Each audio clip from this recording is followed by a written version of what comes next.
I guess y'all didn't hear me. How y'all doing?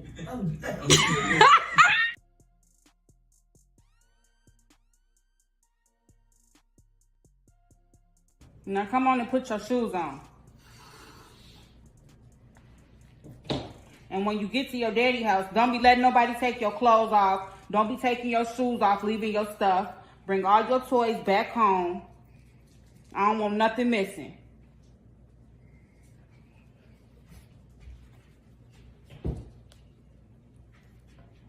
It's already a last minute trip. Wasn't none of this planned. He ain't helped pay for none of this stuff.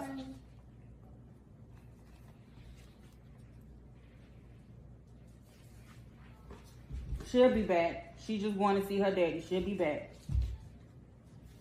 If not tonight, tomorrow morning.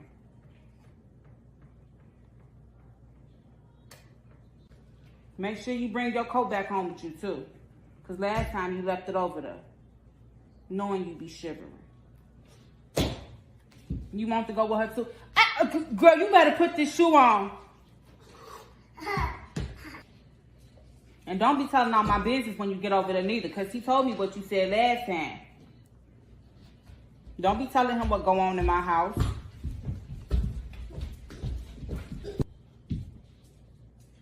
You get your hair done for school when you come back tomorrow, okay? Let me see you. Keep your shoes on. You cute, girl.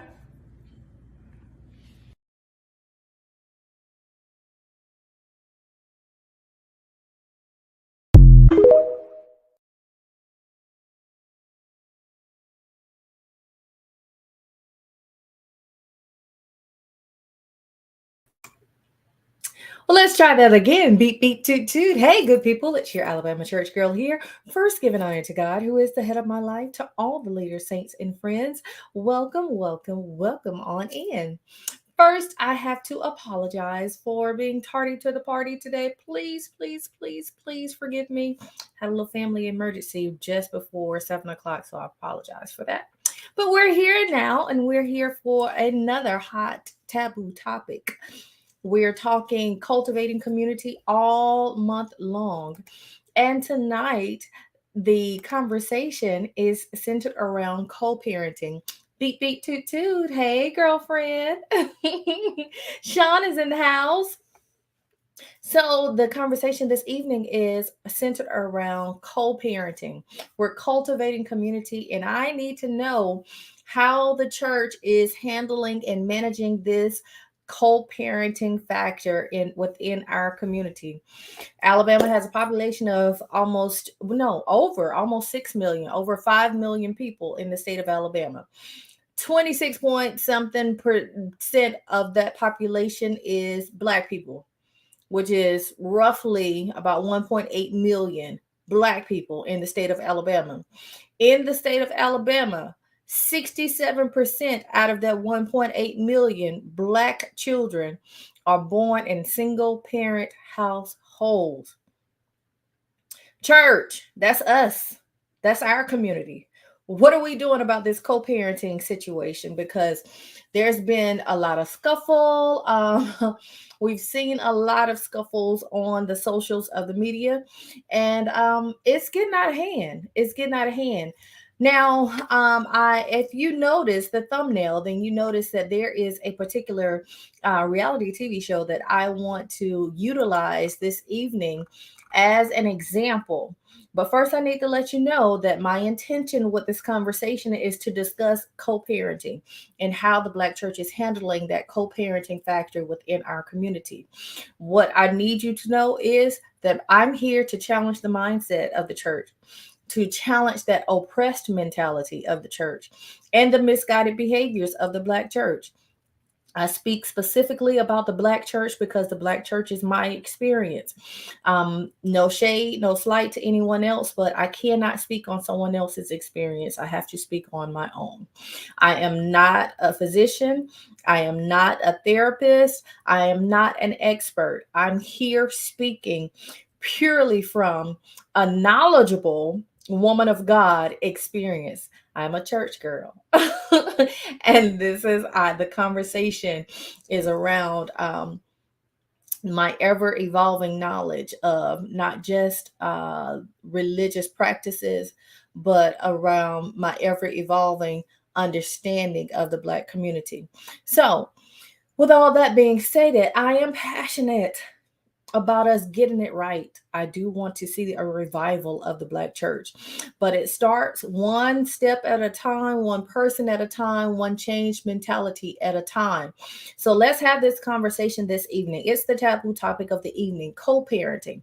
Now, if you know of any single parents, whether it's male or female, that happen to be in your church, happen to be in your family, happen to be in your community, go ahead and tap them and tell them to come on over here to this conversation, because I would love to know what their thoughts are. I would love to hear from that community, that demographic, on what are your realities? What are you experiencing? What is your experience in single parent, co parenting relationship? Now, just having said that, I want you to also know that I have experienced at least the first 14 years of my son's life as a single parent. I chose to separate from my son's father when he was just 6 months old. So like I said, I spent the majority of his life as a single parent. I just recently married, and yeah, my husband's been in my life. He's been in our life, almost 6 years now. But I have a depth of knowledge when it comes to the single parent experience. So, with that being stated, now somebody saying, "Well, church girl, what are you doing talking about reality TV? That's just trash TV." There's so many other examples that you can use. Yeah, I hear you talking. But we grew up. I'm in my 40s. I grew up in an era where we had the Cosby Show, we had the Jeffersons, we had Good Times, and all these other scripted Black TV shows to reference when it came to the family effect. Come on in, baby. When it came to the Black family experience. But in this day and age, in this era, thank you, in this era, we don't have that. We don't have a whole lot of scripted TV shows regarding the Black experience. And I just want you to understand that even with scripted TV, it was good. It was very entertaining. But please be aware that scripted TV is pushing and marketing a narrative for your minds to soak up, for our minds to soak up, so that we can believe certain things about certain groups of people. So, with that being stated, I found no fault in, or no problem in, enjoying the entertainment factor of the reality TV. Y'all, I'm sorry, I'm digging for my CarMax. I find no problem with being entertained by the reality TV shows of the day. One of those happened to be Love and Marriage Huntsville. It's filmed right here in the state of Alabama. So, of course, my ears were perked, my eyes are tuned in. But for some reason, I get enjoyment out of witnessing and observing the social experiment of it all when it comes to reality TV. Because honestly, it's some of it is crafted. I won't say scripted. Some of it is crafted to actually put together a story, but a lot of it is basically a group of people with cameras in front of them, and we get to experience their reactions to certain triggers. And that's what leads me to utilize this particular TV show on this evening. Like I said, it's the Love and Marriage Huntsville. It's on OWN TV, on the OWN network. So if you have not seen it before, please go and check them out. They could definitely use your viewership. But on this evening, I specifically want to discuss the co-parenting factor of the two main characters of the show. This show came on about 6 years ago. And with that, we were introduced to two main characters, and I think there is a total of four other supporting characters, which is three different couples. I'm trying to pull up their picture now to show you the two main characters on this show, that the show is basically centered around, are Martell and Melody Holt. That's this guy, this bald headed guy right here in the pink, and that beautiful lady standing in the blue in the middle of this group of lovely cast. Those two were introduced to us as a married couple. They had been married for 14 years. They had three beautiful children living together in the city of Huntsville, Alabama. I think they were involved in real estate somehow, um, as builders in within the growing and ever expanding Huntsville community. We fell in love with them. They're beautiful people. They are a very attractive couple. But early on in the show, we learned that they had some skeletons in the closet. So by the fourth season of the show, um, they were divorcing, and Melody had learned that she was pregnant with their fourth child at the same time that Martell's mistress was pregnant with his fifth child. So, so needless to say, they divorced, and now they're living out the co-parenting experience. And on this particular show, we get a bird's eye view on what's happening and how they're maneuvering and handling that co-parenting experience, that life after divorce. And we have these beautiful kids that we have to raise together. What are we going to do? How are we going to handle that? What does it look like for us to co-parent? Yeah, friend. so, so she has four kids by herself. I think this couple is a little bit younger than me, so they may be in their late 30s, early 40s. Um, and a lot of people would say a woman in her late 30s, early 40s with four kids she is washed up and used up property. No other man wants her. Mm, really? But did you see how do you see how beautiful this woman is? She's very beautiful, and she has a lot to bring to the table, as a lot of these red pill men like to discuss. But with that being stated, the focus of this conversation, like I said, is the co-parenting experience. So I saw a couple of clips of season 6, episode 5 of this show, showing the breakdown in communication and the breakdown of cohesiveness in their co-parenting experience. So what happened? The episode is called Speak Now or Forever Hold. Well, Melody, the ex-wife, has planned a birthday party for two of their daughters. I think they have 3 daughters and 1 son together.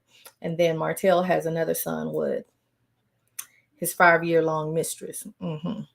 That's another story for another day. But they have 2 of their daughters have a birthday within the same week. So she plans a birthday party for the 2 daughters. There were some key points and key elements of what caused the drama in this episode that I'm going to point out. First thing is, their father was not invited to the birthday party. Okay. I know from experience that after the court orders, I was a single parent by divorce. Okay. So whenever I had I was the custodial parent. We have joint custody, but I was the custodial parent. With that being stated, we were supposed to rotate weekends to get our son, and then also rotate holidays. On certain years, he was to get the child on the birthday, and certain years he was to get the child on Christmas and Thanksgiving. On the other years, I was to get the child on the birthday. I was to get the child on I think Mother's Day, Father's Day was included in that too. Christmas and Thanksgiving. Well, in my experience, it never worked out that way. As a lot of times he just did not stick to the program. But I also want to note that in their situation, in Melody and Martell's situation, the communication has been so tense that I think they're speaking and communicating with each other through email only. That says a lot. So Martell states that one of the children reached out to him by email and asked him to come to the party and said that the mom was okay with it. This is what Martell states. Well, he shows up at the birthday party and the children were delighted to see him. The girls did run over to him and gave him all the love that children do. Now, I will say when a couple divorces, they have children together, it really does not matter what happened between the husband and the wife, what happened between the mom and the dad. Um, each party, the mom and the dad, could be terrible people, but when they're good parents to the kids, that really should be the focus, is being good parents to their kids. Um, and one thing I know is that a child loves their parent despite, and they love their parent. It's a natural, it's an innate love experience with their parent, no matter what. Their parent could be horrible to other people as well as to them, but it's the instinct of a child to have an unconditional love for their parent, mother and father, even when the parent is not there. Like, you have children who have never met one of their parents and they still have a love and a longing to be with that parent, to know that parent, to experience that parent. I think that's just God's nature upon us, to love our parents. So those children were just expressing their love for their dad whenever he showed up at this birthday party. Well, Melody was she was adamant that this is my year to have our daughters on their birthday, and you were not invited to this party. She pulls her ex-husband to the side. She pulled him outside, like in the foyer. The party was a skate party at a skating rink. She pulls the child, their ex-husband out into the foyer. Now it's glass, so you can still see them. I don't know if the children were able to hear the discussion, but of course the cameras were still rolling and the microphones were still on, so we got to see and hear what they said in the foyer of this skating rink. And it got ugly. It really did.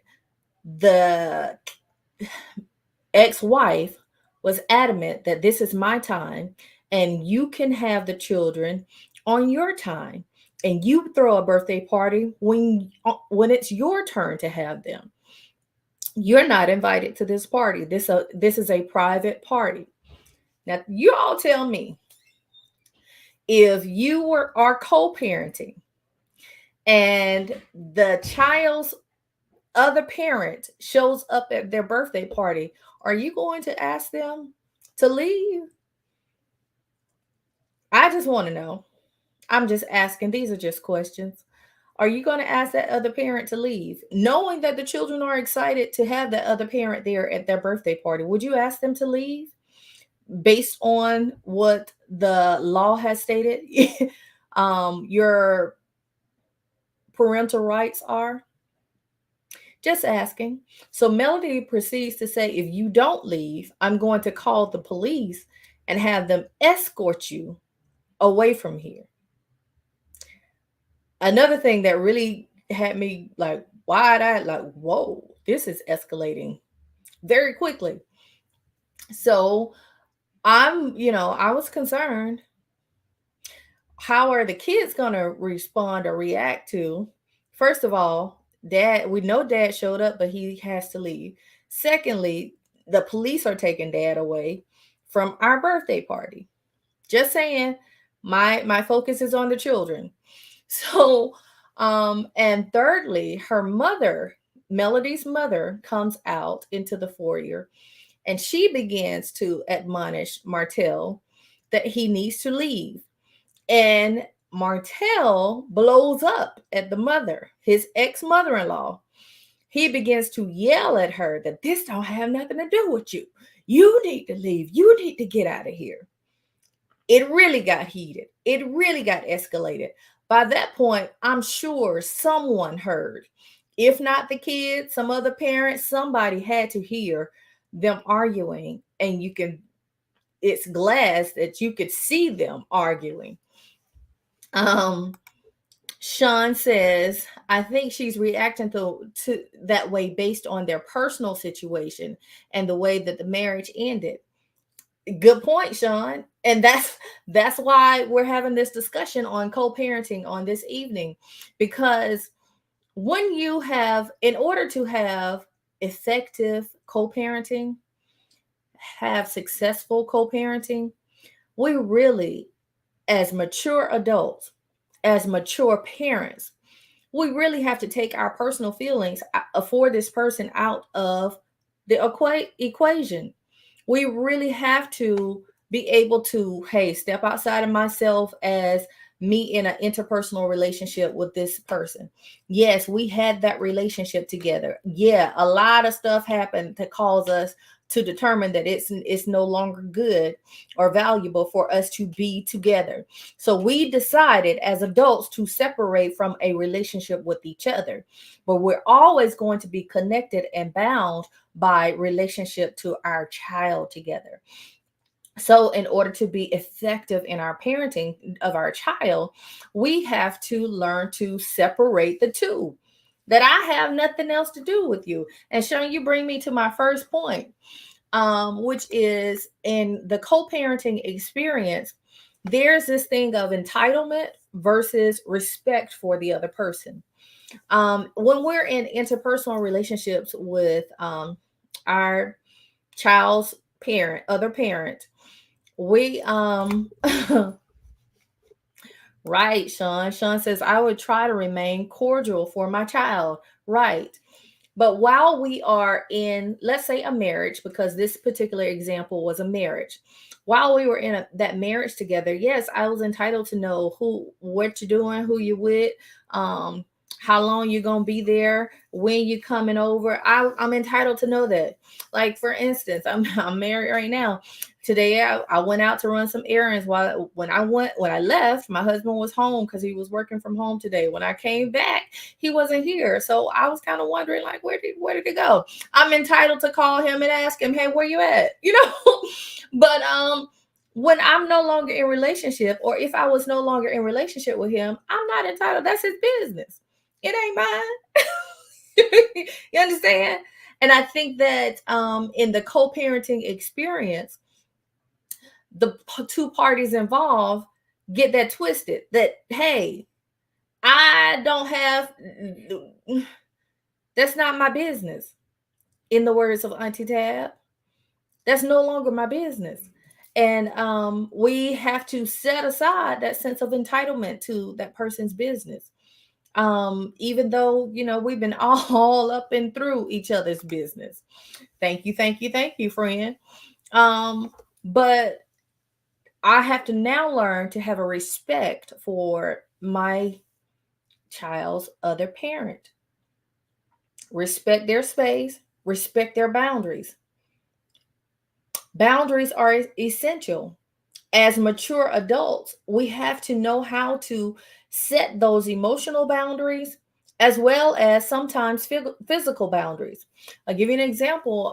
Once when I really had a tumultuous divorce, so I got a lot of examples. Okay, I really was carried down through there when it came to single parenting. Oh Jesus, how much do I want to explain? While I was married, I suffered through DV experience. So there were several times that that I had called and made arrangements for a safe house to come pick me up while I was pregnant, and that I would leave and he would not know where I was. There were several times that this happened. Each time I bagged out at the last minute. And the reason being is because although my mind was telling me I needed to do this for my personal safety, my heart was saying to me that even in my mother's experience with my dad, DV experience with my mother did allow me to know my dad and to know that side of my family. So I thought it would be robbery to my child to just take that experience from him altogether. So I was never the woman who wanted to keep my child away from their other parent. I never wanted that. I honestly, from in my heart of hearts, wanted to try to make it work initially, and then once I decided, okay, this is not going to work, this is not healthy for me to stay in this interpersonal relationship, and I decided to leave, I still wanted to come to a place where we could just co-parent, just co-parent. To be honest with you, though, I stayed married for some years after I left him. In fact, we signed, I told you I left when my son was 6 months old, but I didn't sign the dotted line on our divorce until my son's first day of kindergarten. So it was at least 4.5 more years still married to someone that I was no longer entertaining the interpersonal relationship with him. But with that being stated, what caused me to finally go ahead and proceed with a divorce was I was being stressed out, trying to manage and cope with being in a city away from my family, having a small child, having childcare, and trying to work in a professional setting. I was working for the state, and trying to juggle it all and have my child on a consistent schedule. So I called, and now mind you, my ex-husband, y'all, I'm telling y'all a whole lot of my business, but I'm trying to get to a point. I called and I was explaining to my husband at the time how I needed him to participate in the co-parenting experience. He Oh, right, exactly. So I needed him to participate. Now, mind you, I didn't have family in the city, but he did. So I was like, even if you get your family involved, I need some help. I need assistance. It takes a village. It really does take a village to raise a child. And I was stressed out, and stretched out to my thinnest. So I was explaining to him, hey, I need you to move to this city to help me with our child. Now, mind you, I'm a church girl, and church taught me that I was never supposed to divorce him, even though he was doing all kind of things that wasn't godly in my marriage. I was never supposed to divorce him. So I was still indoctrinated, still holding on to that principle. I'm never supposed to divorce him. I watched my mother go through it and never divorced my dad. So, I had that mentality. That's why I can challenge the oppressed mentality. That's why I tell y'all every time I come live with you that as the Alabama church girl, I'm here to challenge that oppressed mentality, because I suffered with having that oppressed mentality and misguided behaviors of the Black church, so much so that it was a detriment to me. And now that I've been delivered, like now that God has set me free, hey, whom the Son set free is free indeed. And I want everybody else. I'm like Ruth running, or the woman at the well running to tell the whole city how to get free. And that's me over here. Friend says, doing time in the name of the church. Amen. I was imprisoned in a relationship because the church told me that I should never divorce. And that's just not right. I don't believe that. I don't ascribe to that. No longer will I ascribe to that. And I will never tell any other woman or man to stay in a relationship that's unhealthy for them. I will never do that. And I don't care who calls it blasphemy. I don't. I don't, because we don't have to. It's so many people in this world. We don't have to attach ourselves ball and chain to just one person and say, well, God want me to stay with you when they don't want to be with you. And if they do want you to stay around, they want you to stay around so that they can abuse you. No, no, ma'am, no, sir. I will never. I don't ever try to push people out of their relationships, but I'm not going to beg you to stay either. That's just my mentality on the things, okay? But we're going to get back over here, back over on Love and Marriage Huntsville, and talk about Melody and Martell, because I told y'all a whole bunch of my business. So I said all that to say that when I called to ask him for his help in the co-parenting experience, his response to me was, I ain't leaving my job. And when he said that, it just hit me like a ton of bricks. This ain't love. He don't even love his child enough to come here and participate in his child's life. I didn't ask him to come be with me. I asked him to come and be with the child. I need help with the child, the male child that looks just like you. Your firstborn, and still your only. Come, help. I'm asking you, I'm begging you, I'm pleading with you to come and be a participant in raising the child. He told me, I ain't leaving my job. So at that point, I said, you know what? I ain't holding up my life for you no more either. So that's what made me proceed with the divorce. Anywho, said all that to say, after we divorced, I knew that, hey, I knew even before we divorced, I'm not entitled to know his business, be all up in his business. But I don't think he understood that. And there was a particular time we were going through the divorce proceedings, and I was working. Like I said, I was busy, stretched out. My child was in childcare, and at the time, me and my sister were living together. And somehow he swindled his way into my apartment and was going through my stuff. No, sir. You're not entitled to that anymore. We're not together.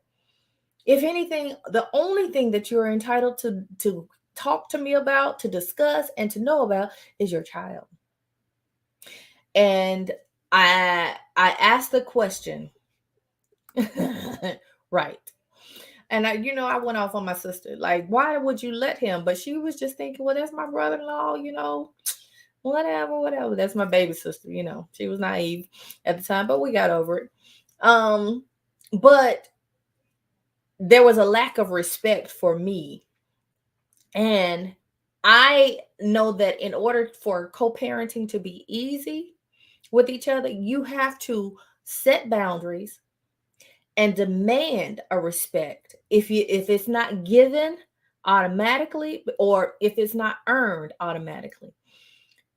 If it's not given automatically, you have to demand it. You have to set boundaries in place where, hey, and I can say with the Melody and Martell situation, I understood why the communication is now determined that they will only communicate through email, because I went through that. And the reason I went through it was I asked the judge, hey, he cannot call me cussing me out. He cannot call me calling me out of my name and being violent and abusive to me over the phone. I'm going to hang up every time. I'm not going to do it. I started to get a voice for myself and love myself enough to say, no, you're not, I will not tolerate it. I started to gain my voice and speak up for myself now. And whereas before you knew that Val, that was naive church girl Val, who just let you do and say whatever, is now saying, no, sir, you can't. You won't. I demand better for myself. And those boundaries were set. And I had to tell the judge, yes, I hang up on him every time, because when he calls, he does this, and says such. Now, I don't know what Martell has said to this lady over the phone. And on camera, we see him being violent and aggressive. That's another conversation we're going to have, because he's on two shows. This same man is on two different shows with women. So y'all just look out for this man, okay? Just say no. But anywho, when he showed that type of aggression to his ex-mother-in-law and got into her face, he never laid down with that woman. He had no babies with that woman. So I can just imagine how he talks to his ex-wife, the one that he did feel a sense of entitlement to, that he did lay down with and have 4 kids with, the one that he did all his business with, the one that knew his social security number, the one that washed his dirty drawers, that woman. I can imagine he probably has been very violent and aggressive in communication with her. And that's probably why she shut that communication down to that extent. But is that healthy? Ask him for a friend. Is that healthy for us to have to go through a communication shutdown, breakdown? The question is, can co-parenting ever be easy?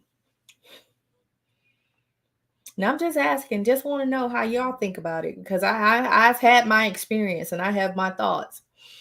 It could be easier if we had a respect for each other and boundaries set in place.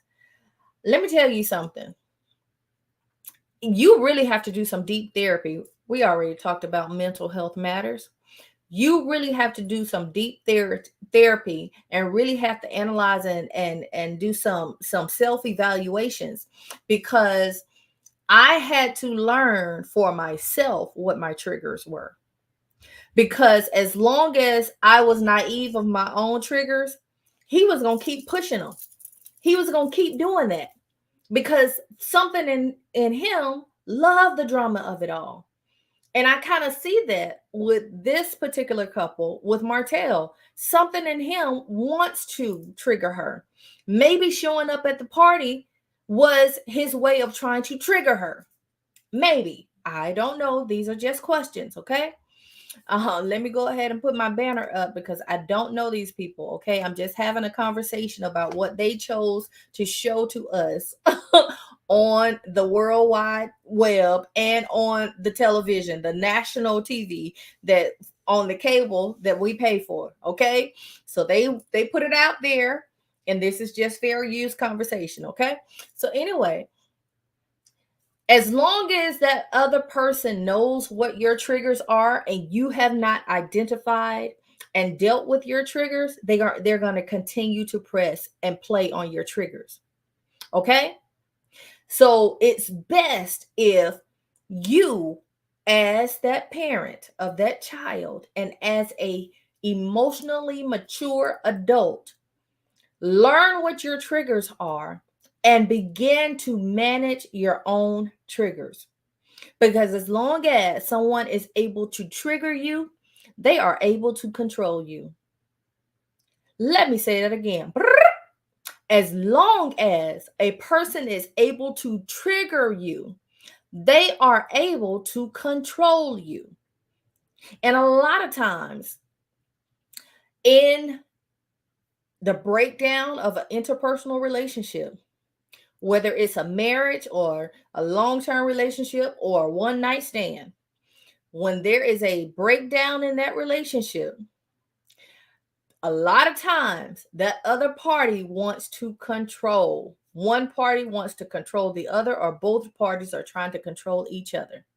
And that's a problem because none of us, these are the misguided behaviors. These are the misguided behaviors that I come on here and challenge.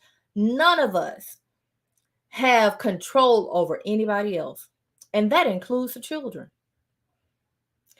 I know I just ruffled some feathers. Go ahead and scratch while they're ruffled. None of us have control over another human. None of us. If that's the case, if you ascribe to this idea that one or two, we can control somebody else, then to me, you would also align yourself with the idea that slavery is okay. It's not, ma'am, sir. It's not. Ma'am, sir, non-binary. It's not. It's not okay for us to try to control someone else. Only person that you're supposed to be in control of is yourself and your own faculties. Okay? So that's why we have to do that deep assessment and learn what our triggers are. Communication. How can co-parenting be easy if we learn how to communicate effectively? Let's go here, because a lot of parents are guilty. A lot of them. Whether you are the male parent or the female parent, a lot of parents are guilty.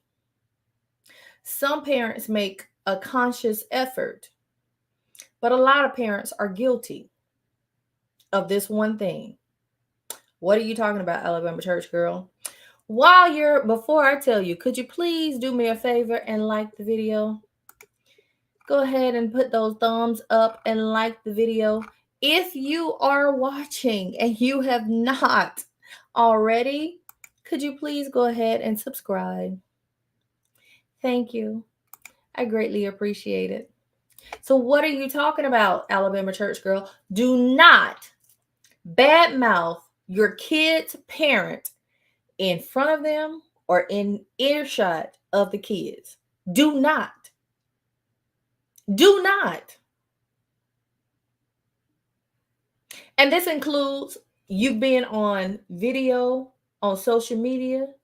This includes you being on a whole TV network in your confessionals to your other girlfriends, to your friends, somewhere where the kids might somehow discover these clips online.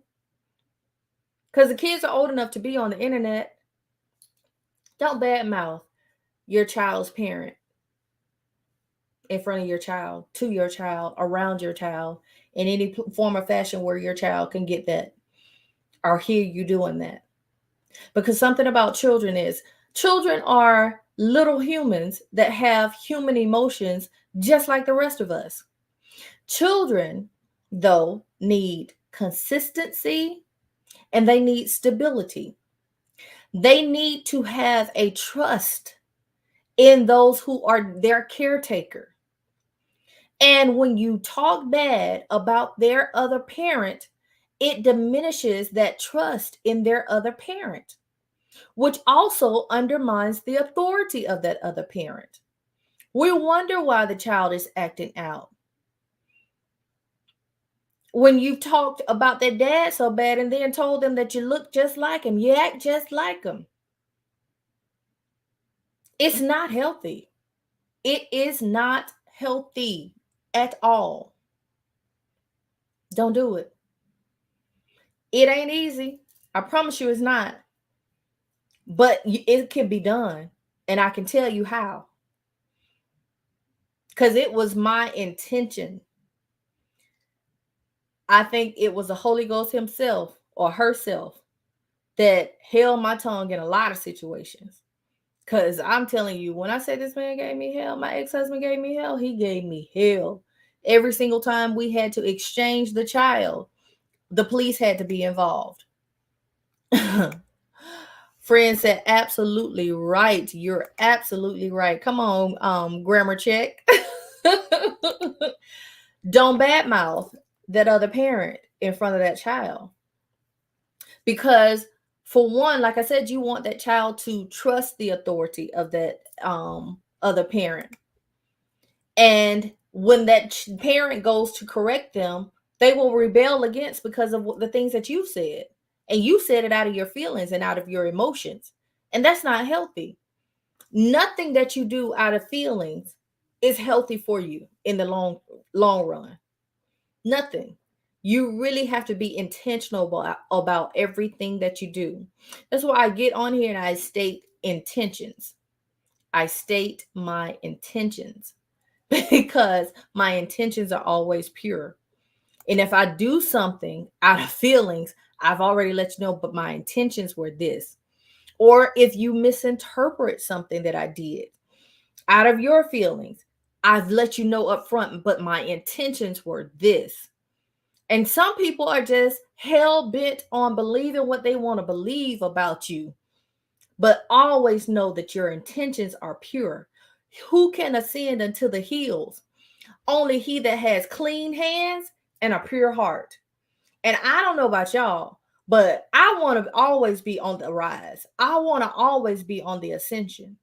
So I'm not trying to bring myself down into the low vibrating space of just something as simple as bad mouthing my ex-husband. That man put me through hell. But at the same time, I was very intentional about not bad mouthing him to or around my son. Even in times where my son was like 4 or 5 years old, coming home telling me and my mama that his dad said he wish I was dead. But at the same time, I would not bash him. I would let him know. I reaffirmed. I said, son, when he got to an age where we could have this discussion, which I think was around 8 or 9, I let him know. I said, son, I didn't marry your dad because I hated him. I married your dad because I loved him. I was in love with your dad.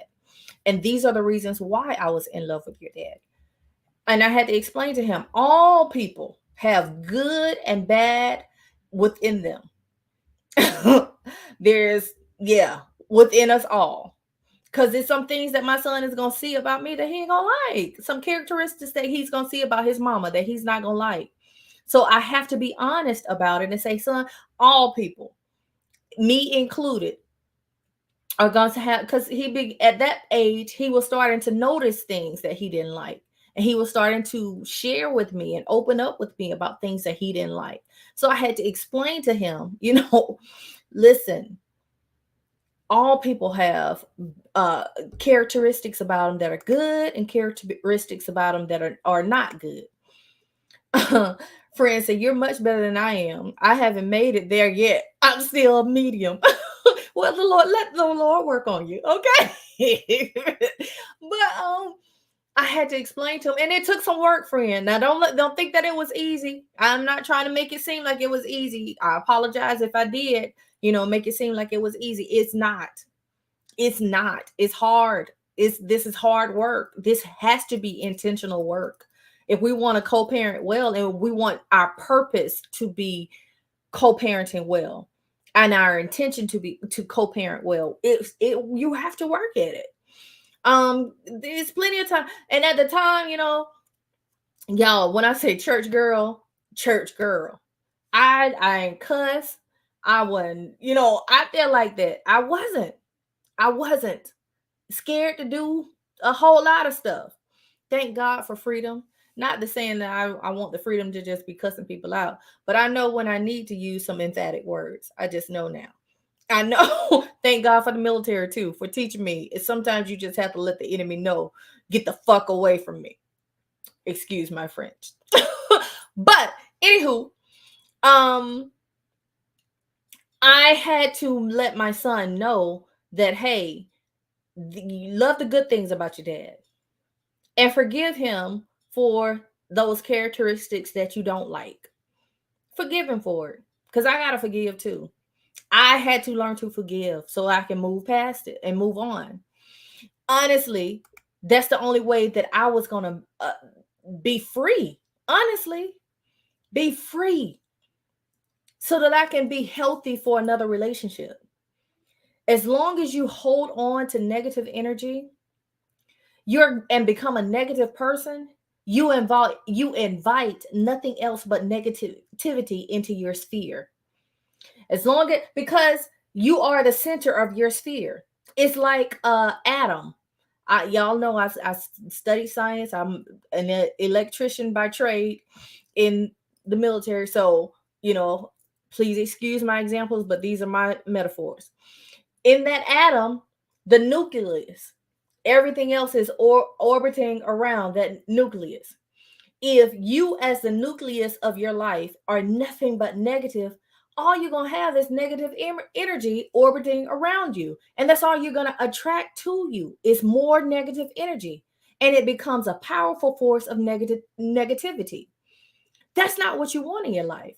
That's not what you want. So even though you were upset, you were angry, you were mad about how that relationship came to a demise, let that stuff go. It's just like a fart that came out your body. It happened, but I kept moving on.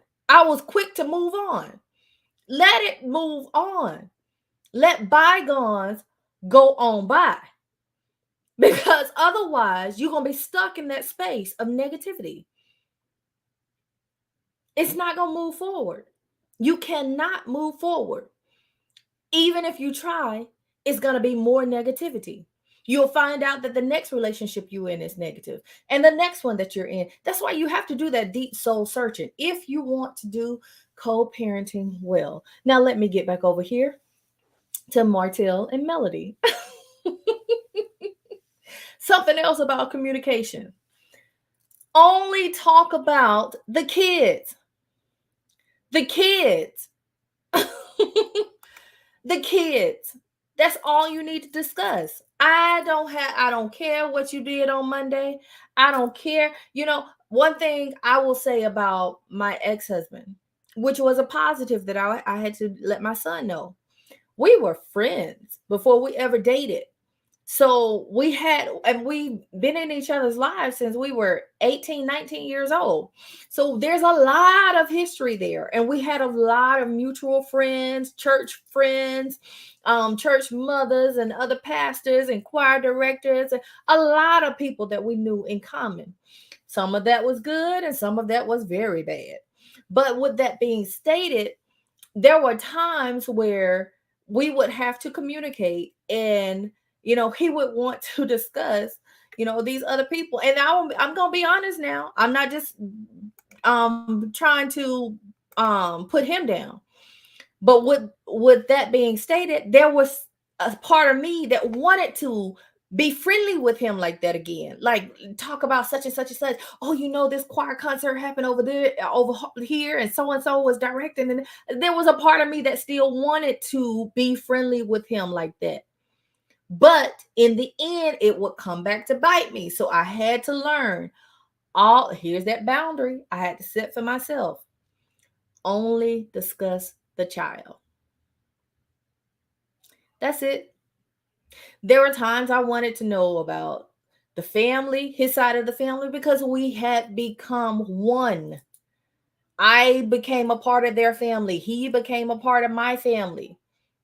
And there were times I wanted to know about, his niece and nephew and how they were doing and such and such. Because I had a niece and nephew that were the same age as his niece and nephew. They were growing up at the same time. There were things that I wanted to discuss in a friendly manner. But I learned that in the end, it's best to only communicate about that child until we got to a healthy space. And in the recent years, I thought we did.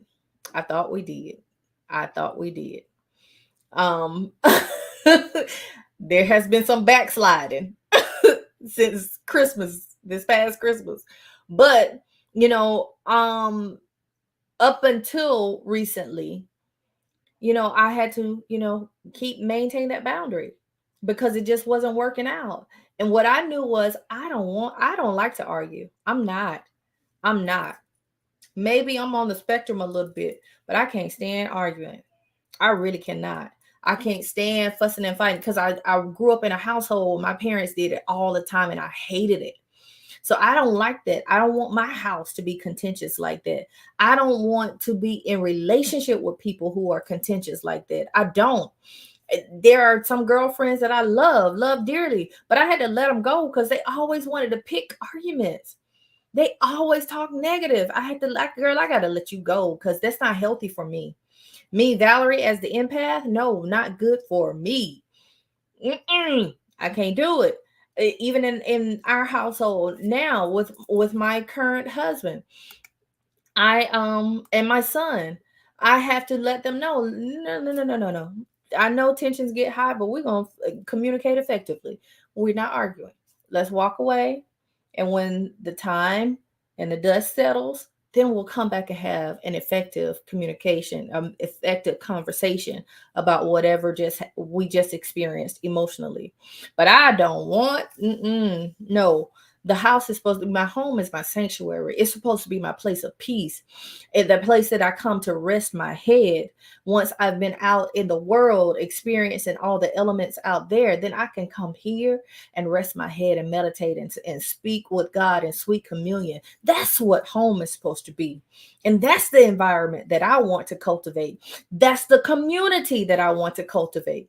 I just explained to y'all we had a family emergency. That's why I was a little bit late on today. Situation developed in the community.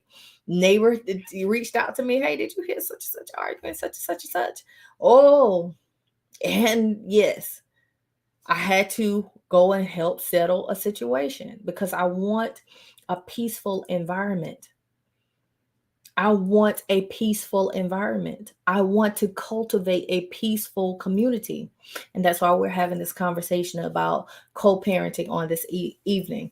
There are some other points that I want to make. We're getting close to that 1 hour mark, and I try not to go over. So I'm going to run through these other points very quickly. There's also, we have to be intentional about not isolating the other parent.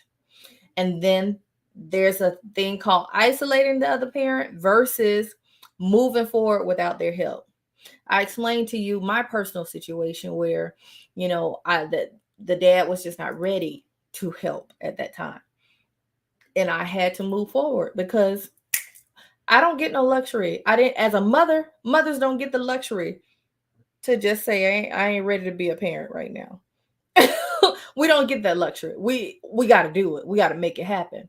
But then there are some parents, whether it's male parent or female parent, that practice intentionally trying to isolate the other parent. And that's not healthy for your children. So can co-parenting be made easy? Yes. When we make it our business to be intentional about doing what's best and what's most healthy for the children. It can be. But we have to be intentional. There are some families that experience whole kidnapping of their children by the other parent. Have you ever shown up at your child's child care facility and for the teacher to say, oh, they gone? Well, who came to get my child? Especially if you're a single parent, knowing that you don't even have a whole lot of people that you can even list on their roster to come pick your child up. Who came to get my child? Who has my child? Who did you release my child to? How do you feel? How do you think you would feel to find out that it was the other parent and they hadn't said anything to you? And they've crossed state lines with your child and hadn't said anything to you. Do you know the heartache and the panic? Do you understand how that makes a parent feel? The stress, the heartache, the agony that parent is going to feel, especially one that's participating and love their children. No, that's not healthy. And I don't like to see parents play with their children like that, because it's trauma to the child. It's trauma to the child. Another thing is there's this notion in the co-parenting conversation in the socials of the media that she's trying to keep me from my kids, or he trying to keep me from seeing my kids. Honey, let me tell you something.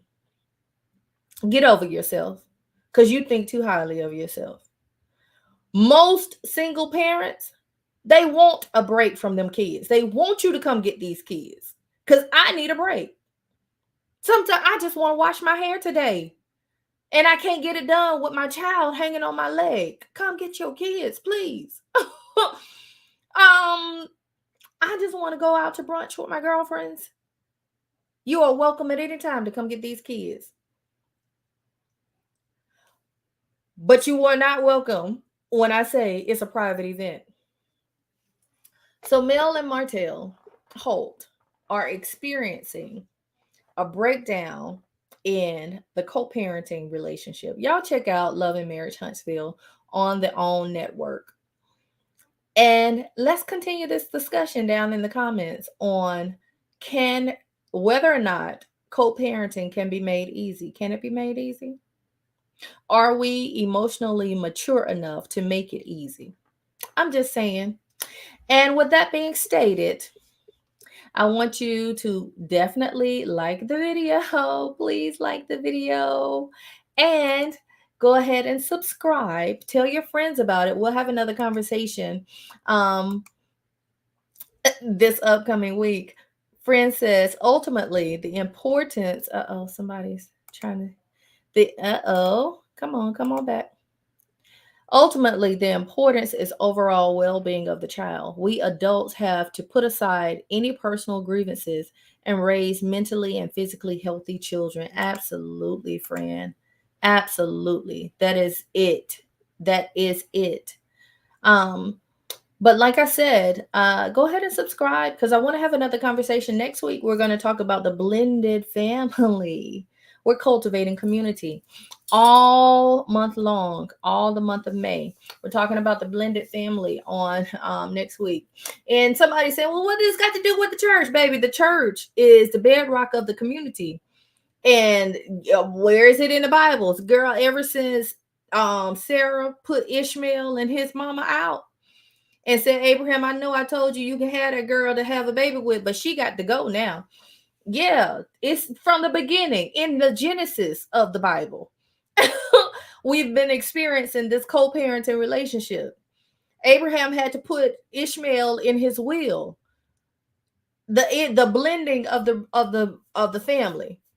Once you got these kids, these outside kids, you got new parents coming in, you got what they call themselves bonus parents coming into the children's lives. Can we blend these families well? Are any other preachers talking about this or preaching about this? Do y'all know? I hadn't heard anyone preaching about it or discussing it or having an open conversation, open forum about blending. I haven't, but I'm gonna tell you, I hadn't been searching for it hard either. So if you know of any, just, put that information down in the comments as well. But with all that being said, y'all, please go in peace, love God, and love your families. Till then, I'll see you next week. Now come on and put your shoes on. And when you get to your daddy house, don't be letting nobody take your clothes off. Don't be taking your shoes off, leaving your stuff. Bring all your toys back home. I don't want nothing missing.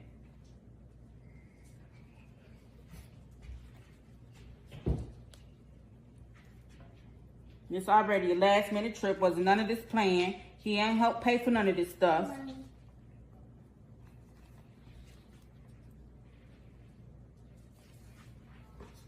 She'll be back. She just want to see her daddy. She'll be back. If not tonight, tomorrow morning.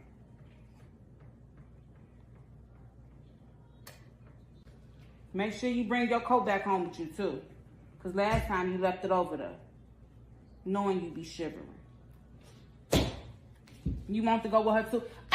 Girl, you better put this shoe on.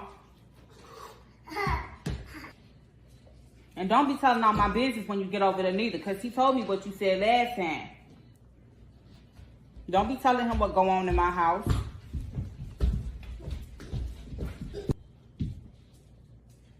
You get your hair done for school when you come back tomorrow, okay? Let me see you. Keep your shoes on. You cute, girl.